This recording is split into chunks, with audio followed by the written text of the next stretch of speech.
Good afternoon. Welcome to the tea table. I am so happy you have joined me today. Yes, it's a beautiful day. We're still in February and we are going to have a lovely time together. I decided to wear a bright color. I'm wearing a magenta jacket and put flowers in my hair because we are looking forward to spring. Yes, we are. Well, if you haven't gotten your tea yet, please pause and get your tea, and I'll be waiting for you. Well, today I have Perlman playing the beautiful Mendelssohn Violin Concerto, probably one of the most beautiful pieces of music ever written. And my daughter played this, and I believe my son, Gabe, played this also. And it is so, you will see it, it's so beautiful. Mendelssohn had such a beautiful heart. He had a lot of love. He had a good family that loved him. He had a sister who he was very close to. And he married, he had a good marriage. He basically had a good life for an artist of that day when most of them went through so much suffering. Mendelssohn really, I think of all of them, had the best life. Yes. He was actually Jewish, but his father had converted to Christianity, and so he was raised as a Christian, and he was a Lutheran, and he is attributed to the rediscovery of Johann Sebastian Bach, and we'll talk about that a little later on the tea table today. But I want to show you what I brought you, because I thought we have to have beauty today. We have to have pink. And I found one of my favorite tea sets. It is Prussian, old world, very old, authentic. And when something says Prussian on it, we know it's old, because there is no, Prussia became other countries, yes. Some of them East Germany and Poland and some of the Soviet bloc nations. So it's a lovely set, and it is so well, in such good condition that it doesn't seem like anyone has ever even used it.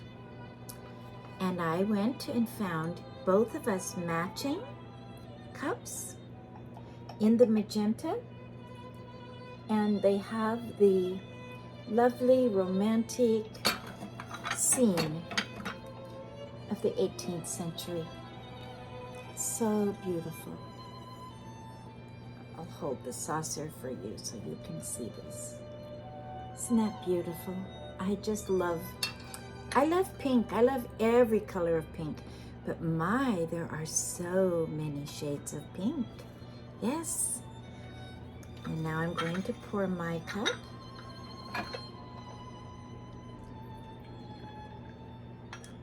The tenderness in this concerto is so beautiful. And that's the creamer. The sugar bowl is so big. They're always so big. People must have really used a lot of sugar in the olden days. People don't use so much now. Oh my, that is the best tea yet. I wish you were all here. I have chosen one of my very best teas.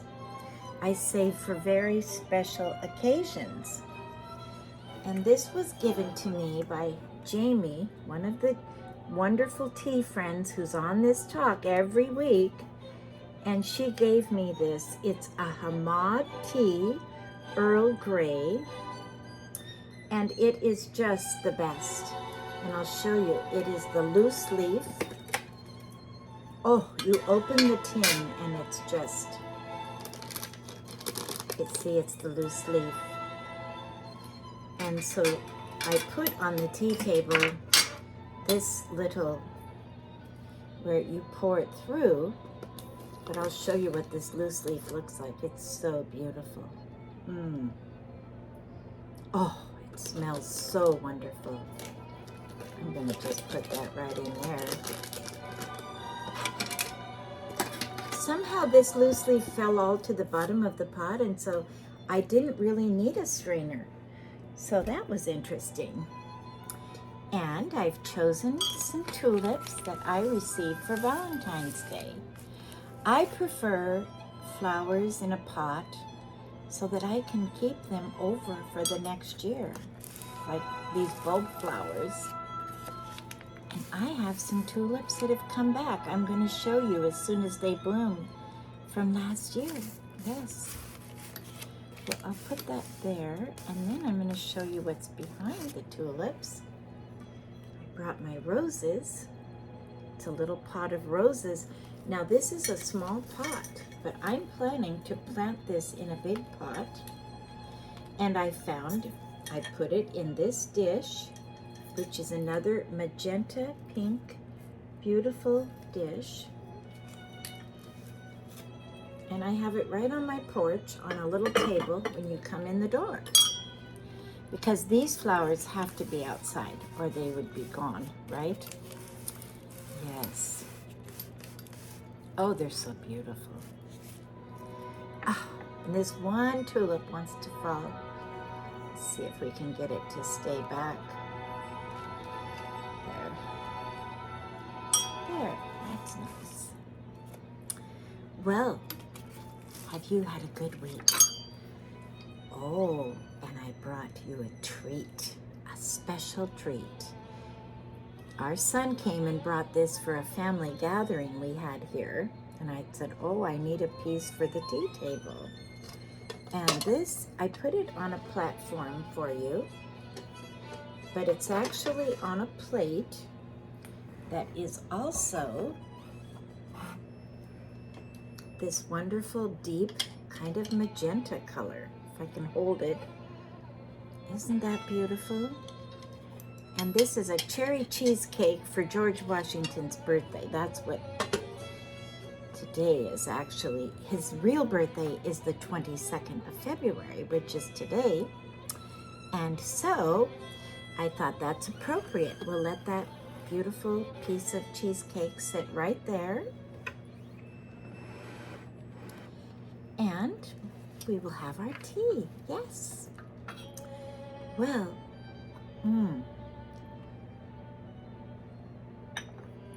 I've been thinking of something really interesting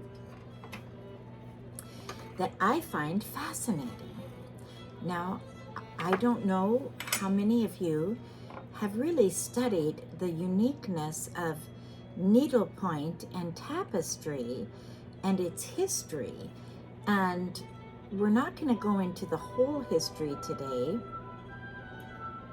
but during the Middle Ages, they didn't have cameras.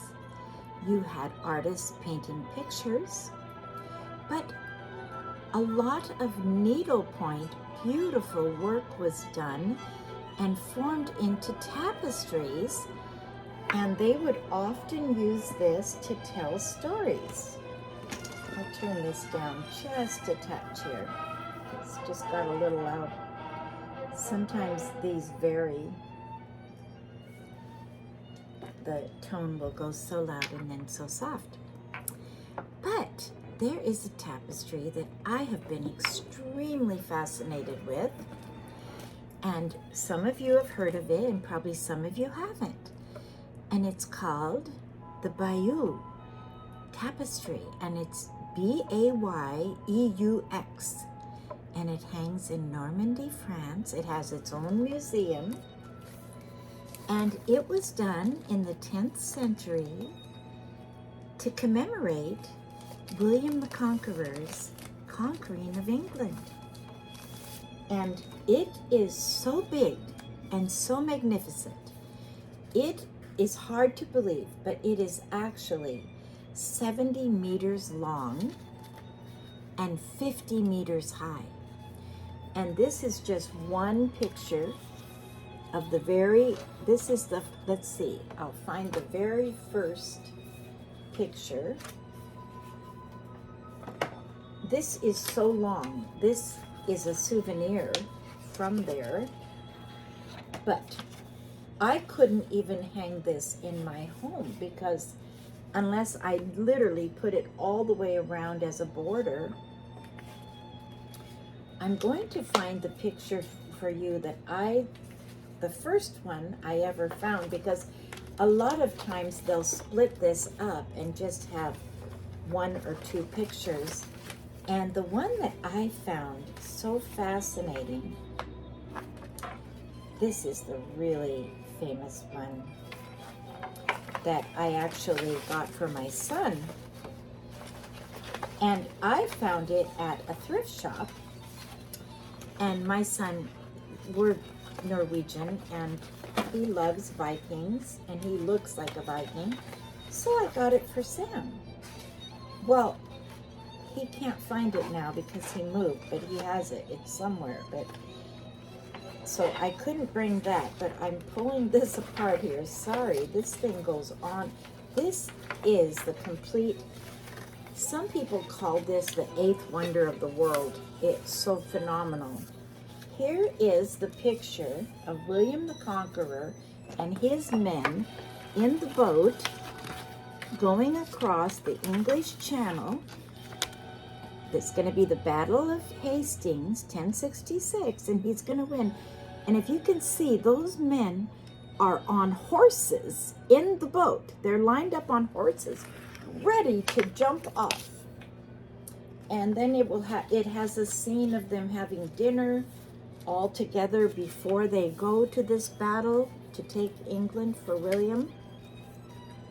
William was a Viking, and he lived in Normandy, France, because as the story goes, the Vikings were pretty wild, and they had these big long boats, and they would come in up the river into France and plunder and just take what they wanted. This is before they became Christian, and they were fearsome.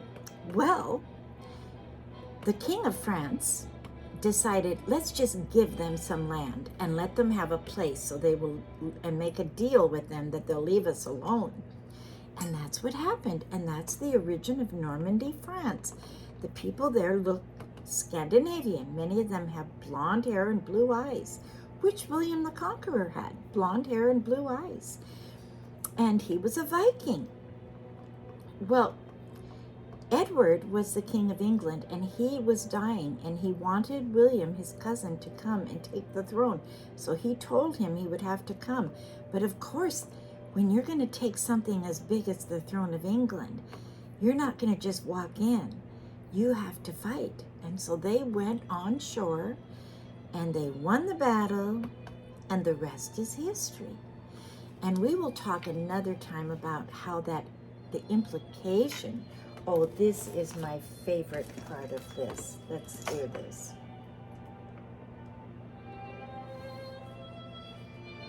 Isn't that gorgeous? That's Mendelssohn. What a heart.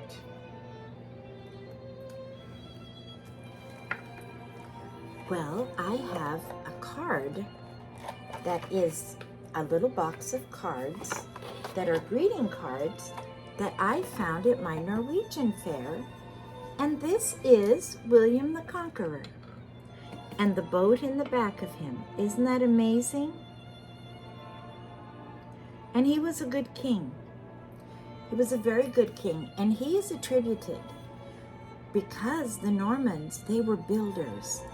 All those castles and those moats that were built around England, especially in Wales and all of those places, those are from William the Conqueror built that. Because he thought he wanted to keep his land and not have to fight. So he built these stations to protect his land. And those castles are still standing. Norman architecture is pretty amazing. My goodness. I love history, and I love this part of history. And English history goes so far back. You know, you have, my goodness, you have Alfred, the Dooms of Alfred, and you have, we've talked about Iona and St. Columba and then St. Patrick in Ireland. That's 5th century. King David in Wales, that's the 500s. And then even going back to the time of Christ, there was Roman. Remember, Constantine actually was crowned king in England. He was in a battle in York. There's a huge statue to Constantine. That's 325 when he won that battle and established, you know, that was when he became actually a Christian. He was in this battle, this hopeless battle, and his mother was a Christian, Helena, and she had prayed and prayed for Constantine to become a Christian, but he was, you know, he hadn't yet become the Roman full leader because his father was the leader. But he was in a battle in York, and in that battle, it looked hopeless. And he prayed. He said, God, if you're real, help me. And so he prayed, and he said that in the sky, he saw a cross, and in Latin it was written, in hoc signo vinces. In this sign we conquer. And so he said, God, if I win this battle, I will become a Christian. And good to his word, they won the battle. And from then on, he put a cross on every shield. And in those days, he didn't just become a Christian. He had all his men bow down and became Christians. And then he is the first that made it possible. He was the Caesar that made it possible for people to worship freely, and the persecution of the Christians stopped. And then that was 309, and then in 325 he had the Council of Nicaea, which was the council that he called all the leaders of Christianity together to hammer out sound doctrine, you know, because they had you had 300 years of early church between Christ and that was 300 years. You had a lot of people converting to Christianity, but you had a lot of heresies. And for little children that are listening, heresy would be a false belief, someone who mixed up what their belief was about Christianity or God.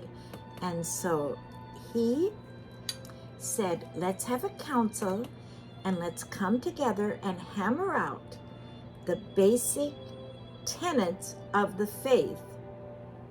And that's called the Nicene Creed.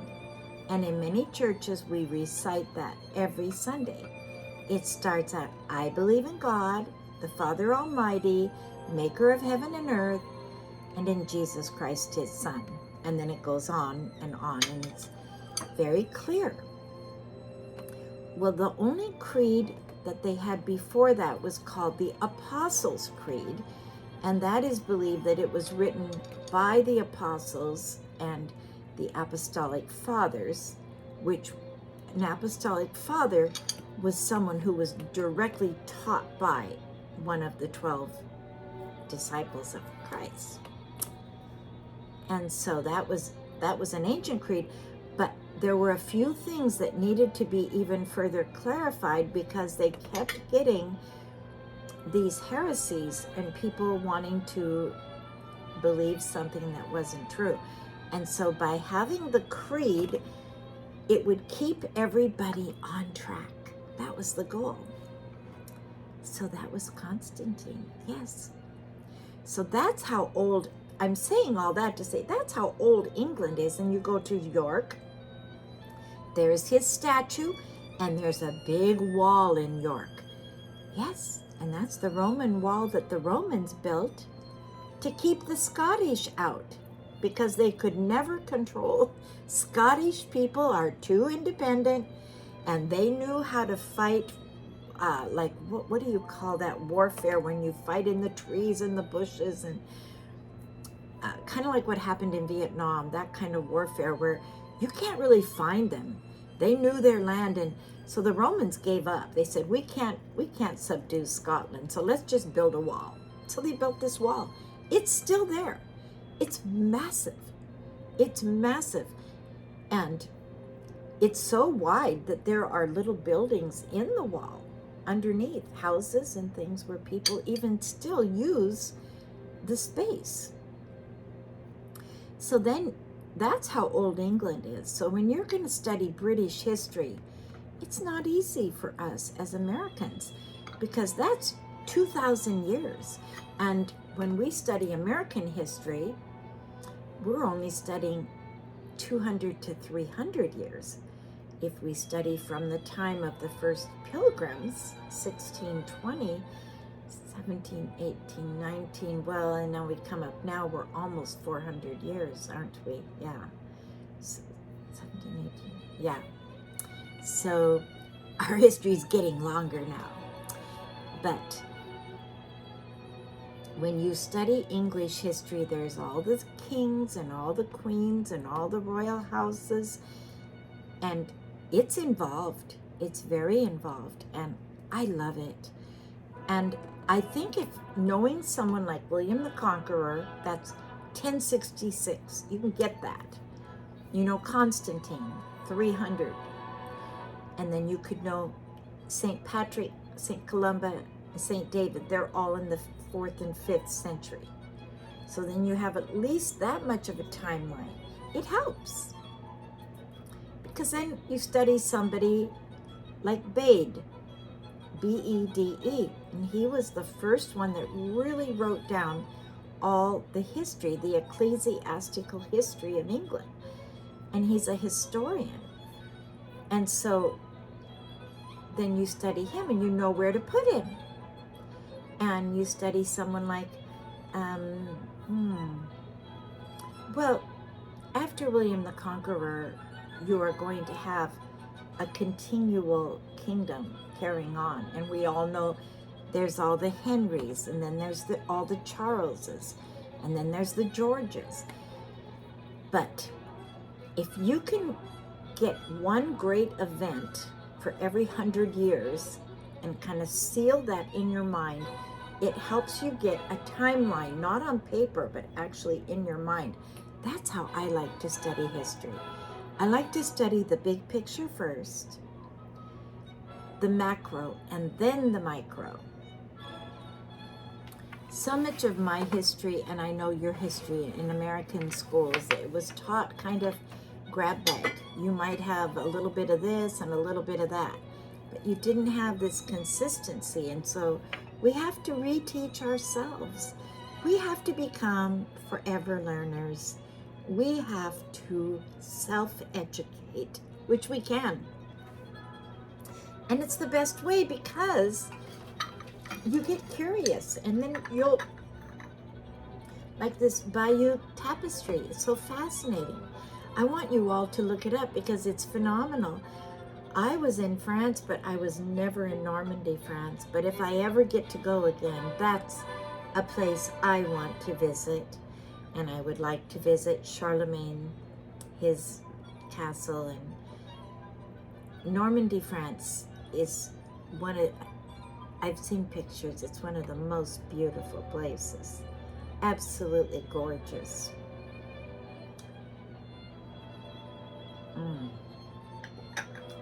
Well, I have a little purse that's, this collar I have is supposed to go like that, but I thought I would tone it this way so that we could see my necklace. It has some of that, I found, it has that pink in it. It's hard to see on the tea talk, but I just love to match up these magentas, and I have one little magenta purse, and isn't this sweet? And it is a crossbody, so you could wear it like this. Let's see, get it the right way. Wear it like this, and then, or it has this little plastic, and okay, I got it wrong. I have to put it the other way. And I'll show you how it opens. It's kind of different. It looks old-fashioned. Whoops, let's see. How do you open that? Okay.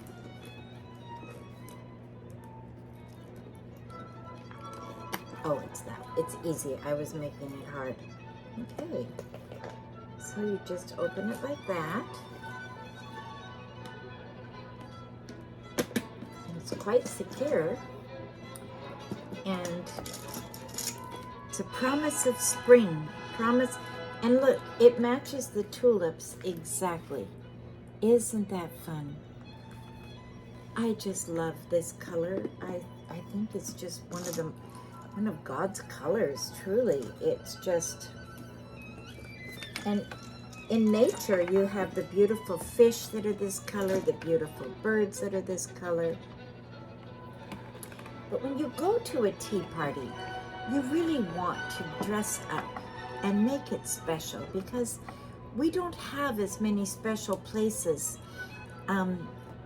If you watch any 1930s movie or 1940s movie, even 1950s, everyone's dressed up. But you know, if you got into these people's lives, the average person didn't have very many clothes.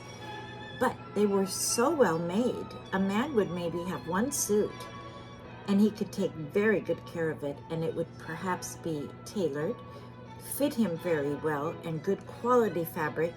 It always looked good. I've always thought it's so amazing that even in the soup lines of the 30s, when the Depression hit, they all have a suit and tie and a hat, all these men. And I think it's interesting that, and I think that is why all of us like to watch those movies. A lot of it is for the houses, the cars, the clothes, and the way they speak. It is quite interesting that we have the privilege now.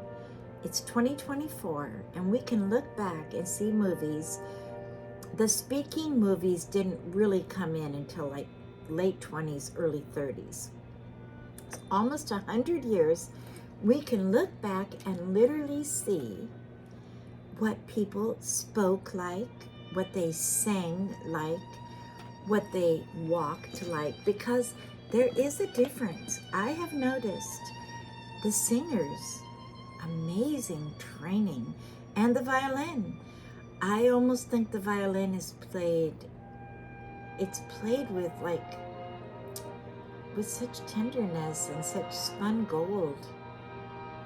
Fritz Kreisler was playing in that era, and his playing, I mean, Itzhak Perlman is flawless. He's beautiful.